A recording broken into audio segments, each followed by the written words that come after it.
أعوذ بالله من الشيطان الرجيم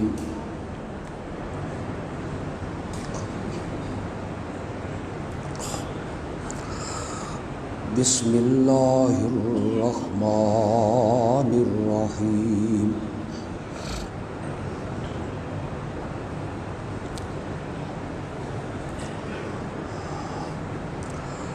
إياك نعبد وإياك نستعين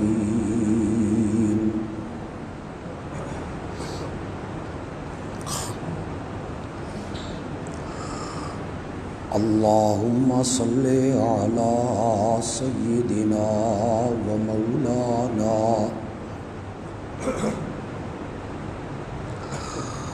محمد النبي الأمي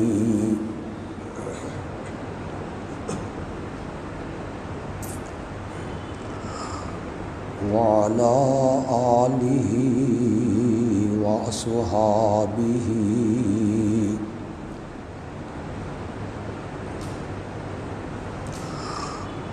وبارك وسلم ثم صل عليه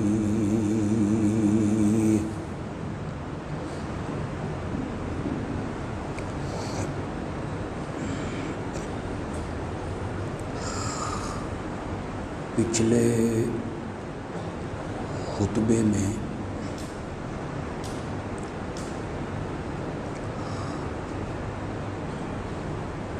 اس موضوع اور نقطے پر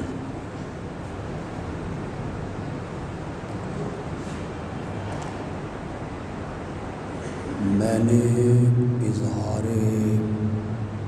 خیال کیا تھا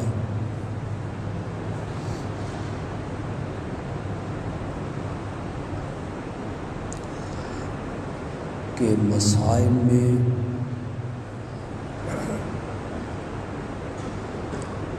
مشکلات میں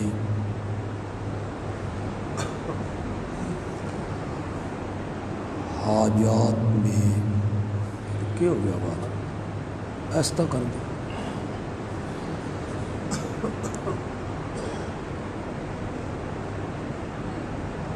دکھوں اور مصیبتوں میں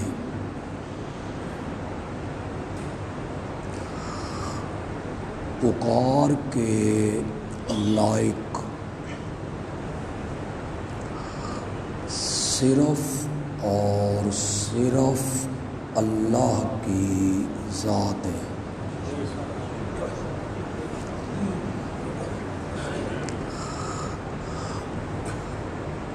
ما فوق الاسباب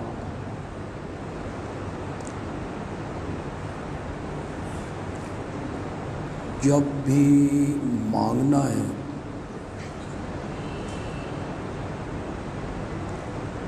اور سوال کرنا ہے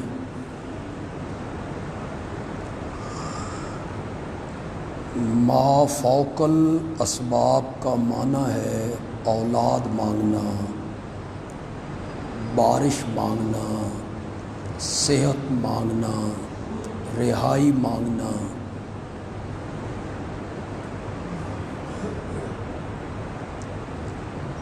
اس قسم کا سوال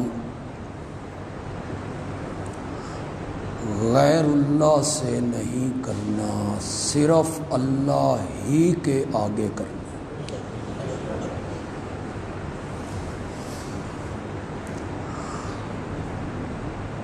آپ یقین کریں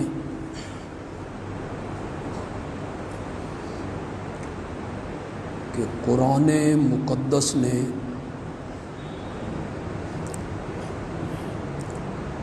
یہی تعلیم دی اور میرے آقا نے امت کو یہی سکھایا۔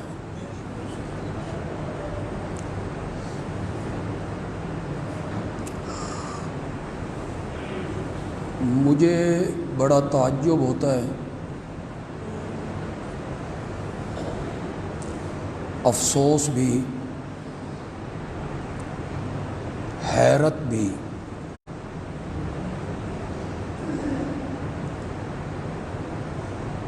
کہ لوگ اس ہستی کو چھوڑ کے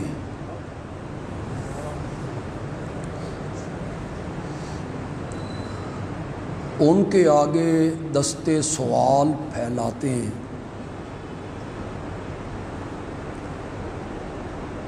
جو اپنے چہرے سے مکھی اڑانے کی طاقت نہیں رکھتے۔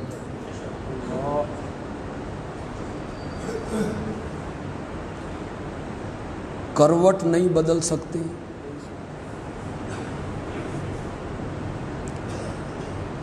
کفن میں لپٹ کے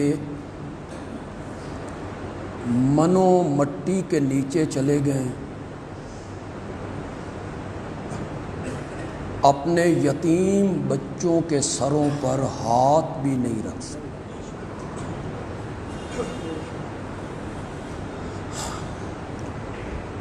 وہ مالک نہیں، مختار نہیں، متصرف نہیں،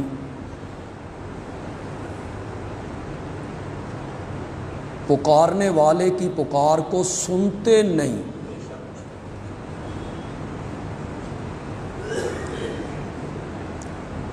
ان بزرگوں کے مزاروں پر، آستانوں پر، قبروں پر زندہ لوگ قبر کی طرف ہاتھ اٹھا اٹھا کے یا خواجہ یا غوث اعظم ہماری جھولی بھر دے، ہم آئے ہیں، ہمیں محروم نہ لوٹا۔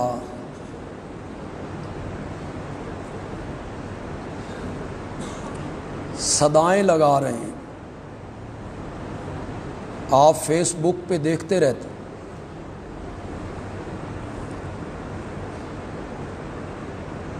حضرت شیخ عبد القادر جیلانی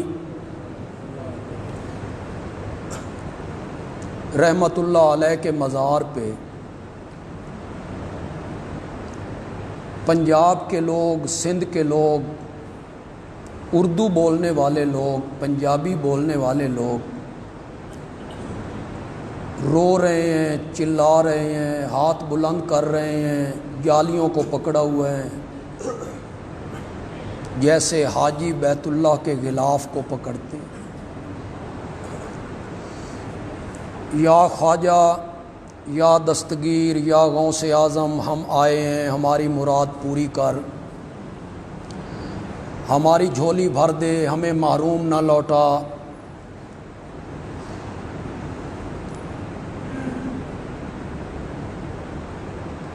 یہ مشرک آدمی کی مت اور عقل اللہ پہلے چھینتا ہے۔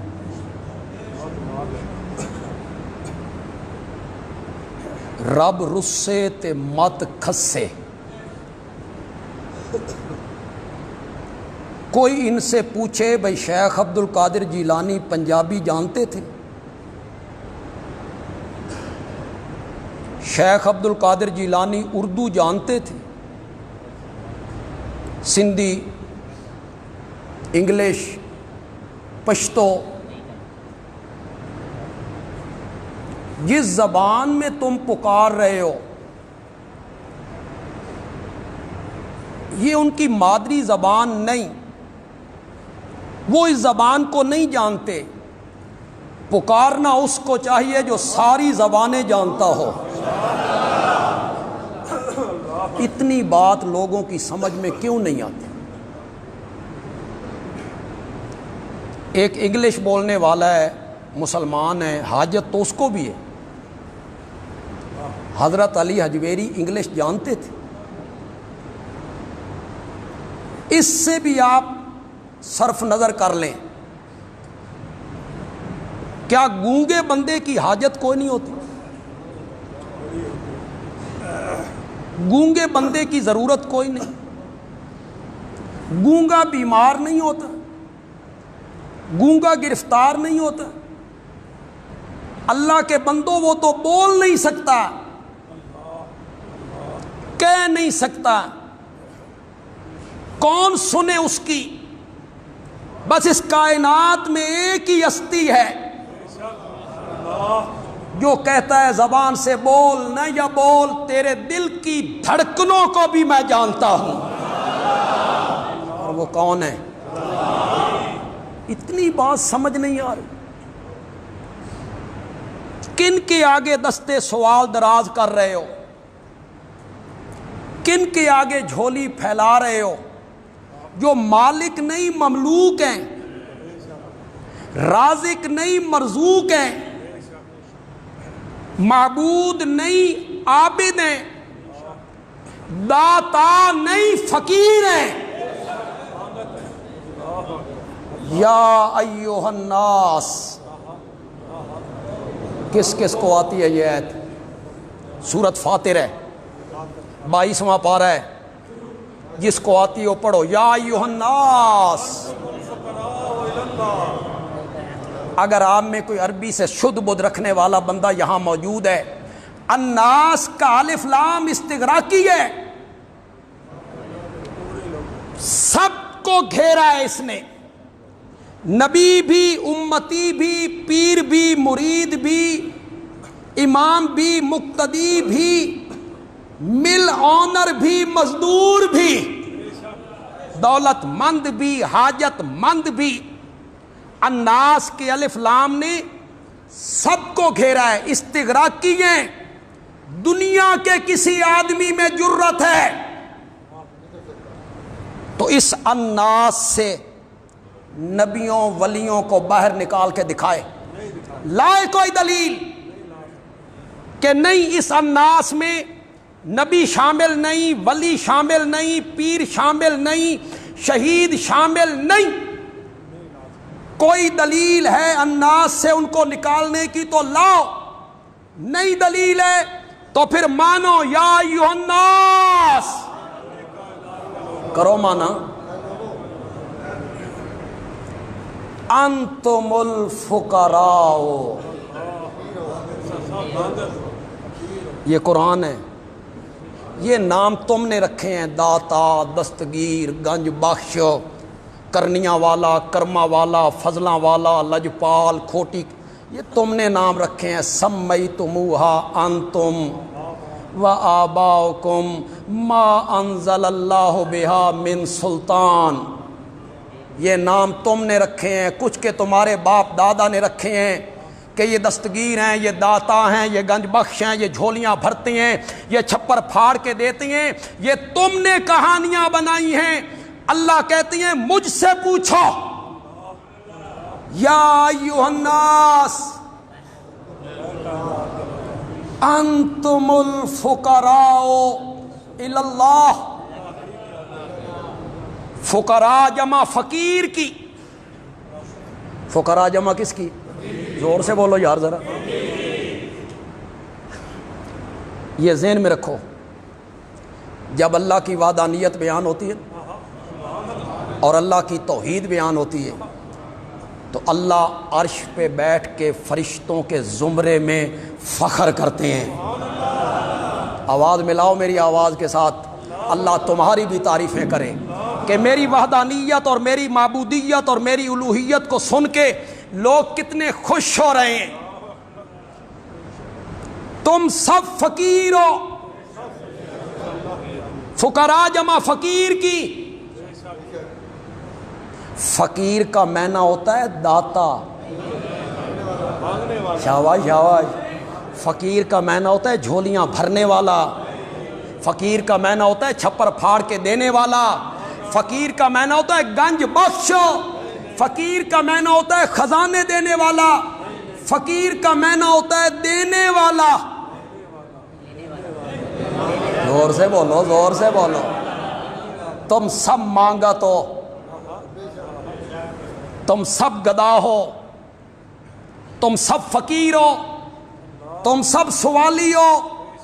اللہ مل آنر بھی، مزدور بھی، ذمہ دار بھی، اس کا ملازم بھی، دکاندار بھی، اس کا سیلز مین بھی، پیر بھی، اگلا جملہ تو کہو یار، پیر بھی، اس کا مرید بھی، امام بھی، اس کا مقتدی بھی یا ایھا الناس انتم الفقراء الی اللہ واللہ هو الغنی واللہ هو الغنی. بے پرواہ اور داتا وہ کون ہے؟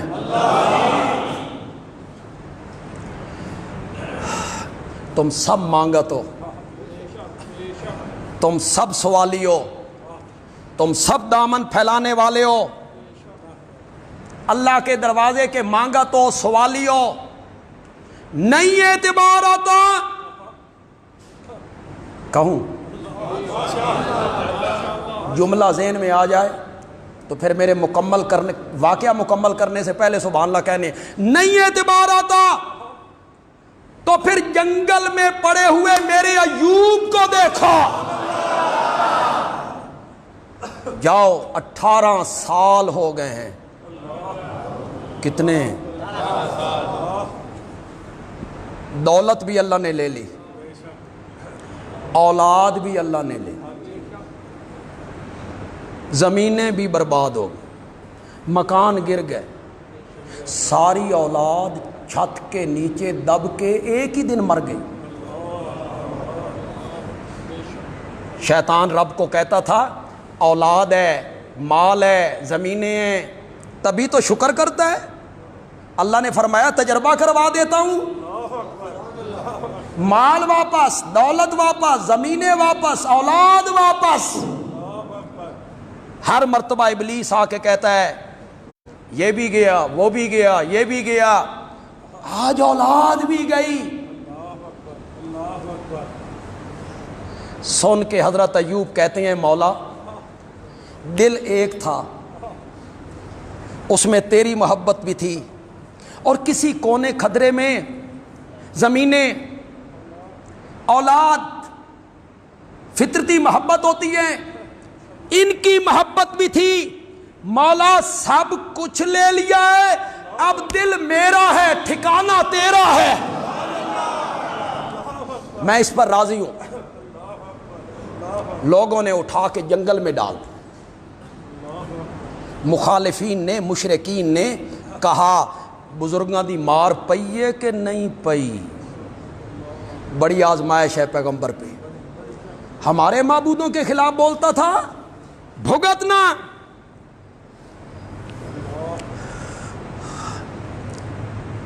ان کو کیا بیماری تھی؟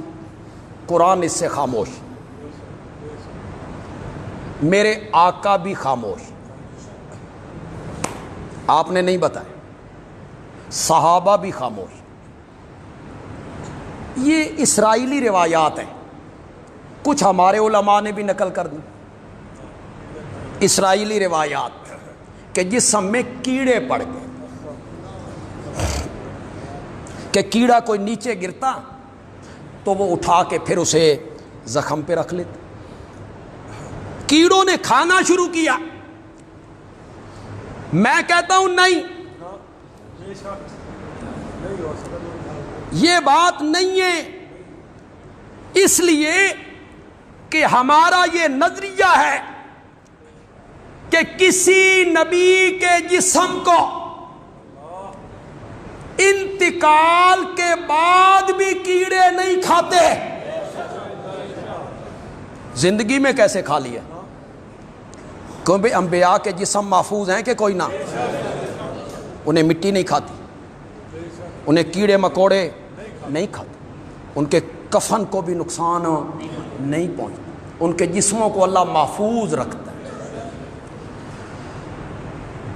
قوم نے اٹھا کے جنگل میں پھینک.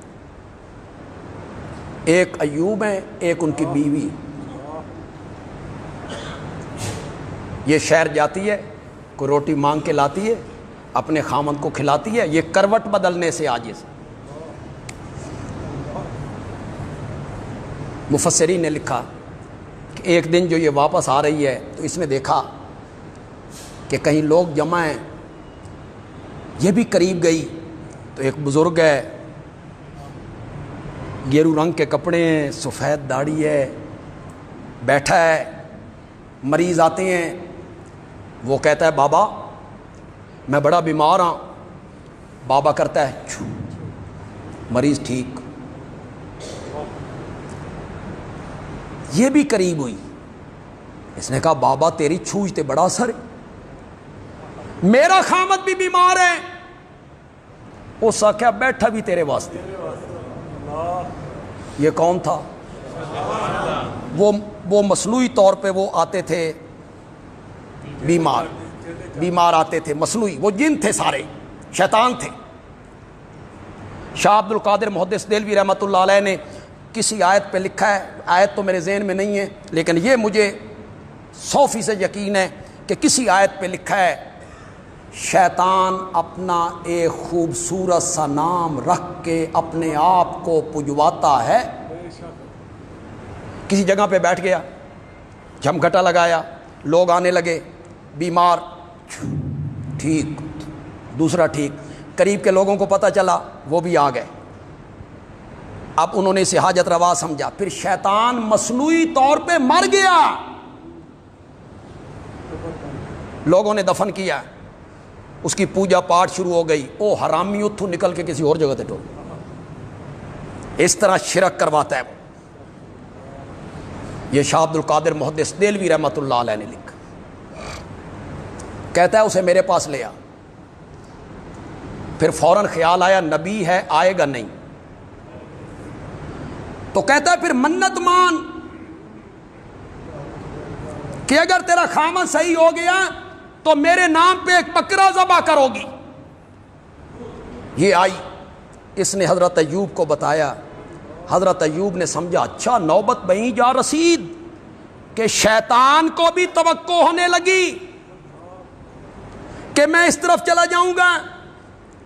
اس وقت حضرت ایوب نے پکارا، 17واں پارہ سورۃ انبیاء آیت نمبر 83، جاؤ گھروں میں جا کے ترجمہ پڑھو، قرآن بولا وَأَيُّوبَ إِذْ نَادَى رَبَّهُ،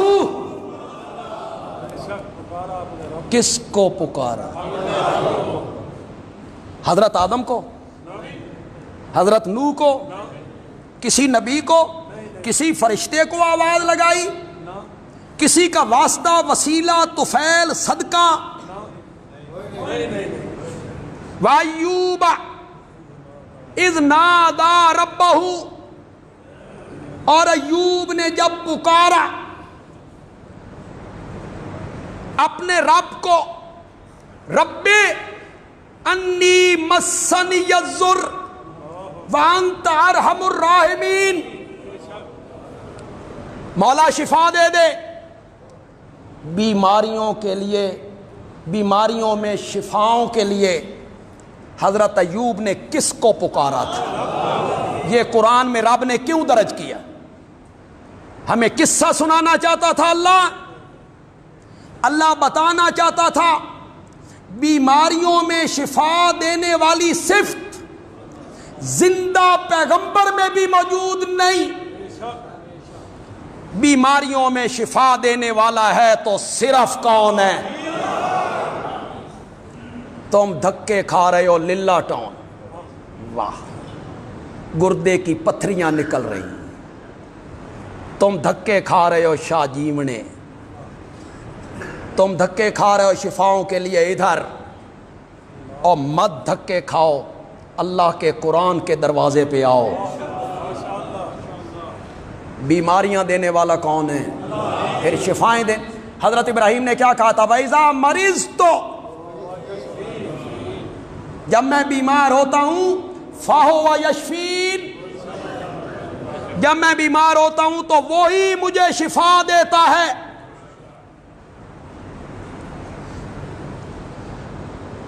اللہ نے فرمایا اپنا پاؤں زمین پہ رگڑ، رگڑنا تیرا کام ہے، چشمہ جاری کرنا میرا کام ہے۔ اس کا پانی پی، اندر کی بیماریاں ختم، اس سے غسل کر، ظاہری بیماریاں ختم۔ اللہ کے پیغمبر چارپائی سے اٹھ کے ایک درخت کے تنے پہ جا بیٹھے،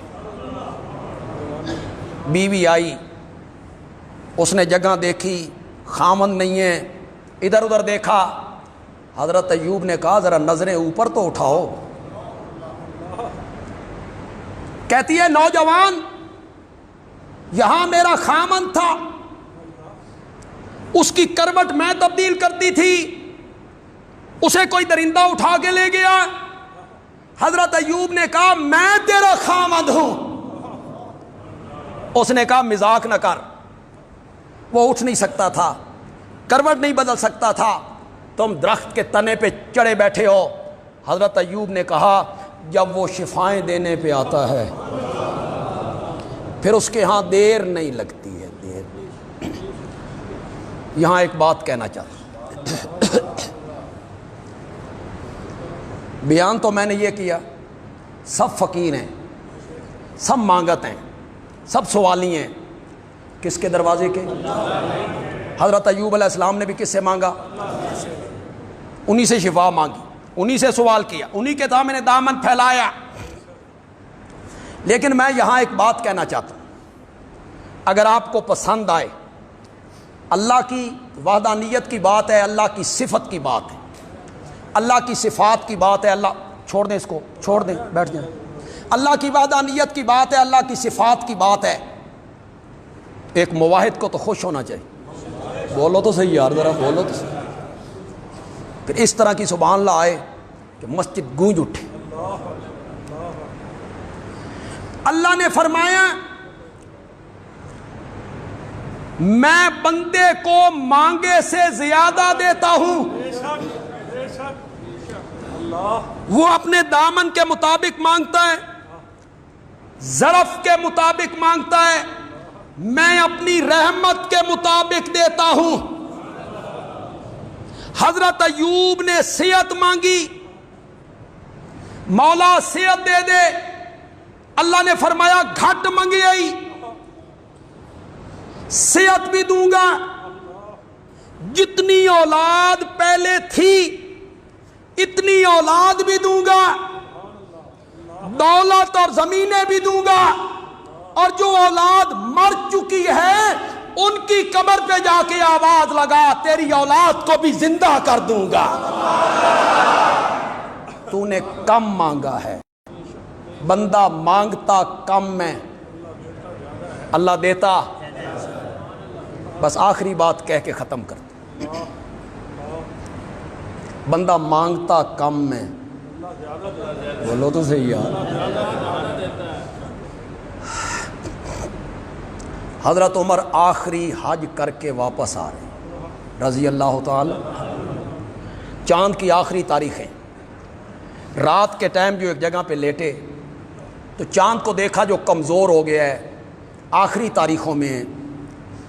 تو فرمایا تم ہی کدی 14ویں دس آئیں,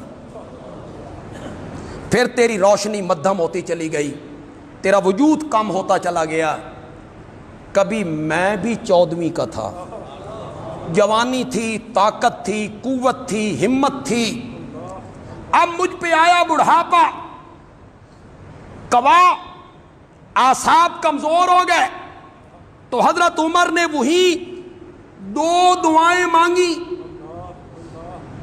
اللہم انی اسألوک شہادتاً فی سبیلک ووفاتاً فی بلد رسولک.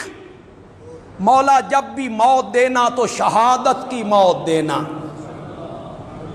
یہ دعا مانگا کرو, مرنا تو ہے ہی ہے. میرے آقا نے فرمایا جو بندہ یہ دعا مانگتا ہے اگر اسے شہادت نہ بھی نصیب ہو, قیامت کے دن اللہ اسے شہیدوں کے ساتھ کھڑا ضرور کر دے گا. مولا شہادت کی موت دے دے اور اپنے نبی کے شہر میں دے دے.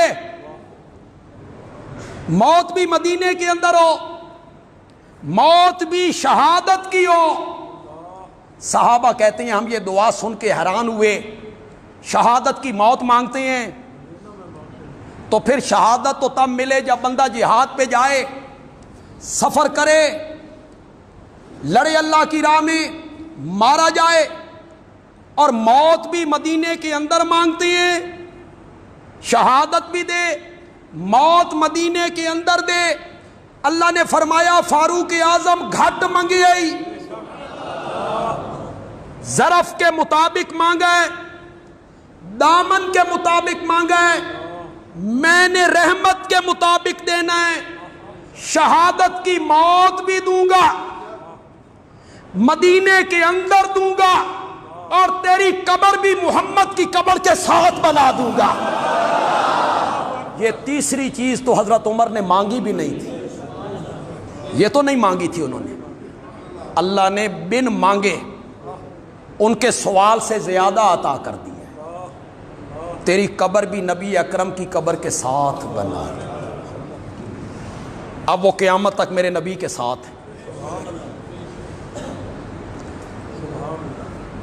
اور وہ جو جگہ ہیں ما بین بیتی و منبری روضۃ من ریاض الجنہ، وہ جنت کے باغوں میں سے ایک باغ ہے۔ مومن، باقی مومن تو پتہ نہیں کب جنت میں جائیں گے، ابو بکر اور عمر تو اس وقت بھی جنت میں ہیں، وہ تو اس وقت بھی جنت میں ہیں۔ زبان درازیاں کرنے والوں کی زبانیں روکی نہیں جا سکتی، بس زبانی کرنے والوں کی گالم گلوچ کا ہمارے پاس کوئی جواب نہیں ہے۔ حضرت عمر کو گالیاں بکنا یا تنقید کرنا یا الزام لگانا، اس کا ہمارے پاس کوئی جواب نہیں ہے، بس ایک ہی جواب ہے جو تمہارے منہ پر مار دیا جاتا ہے کہ صدیق اکبر اور فاروق اعظم اس وقت بھی محمد عربی کے سینے کے ساتھ موجود ہے۔ جہاں سے خمیر اٹھایا جاتا ہے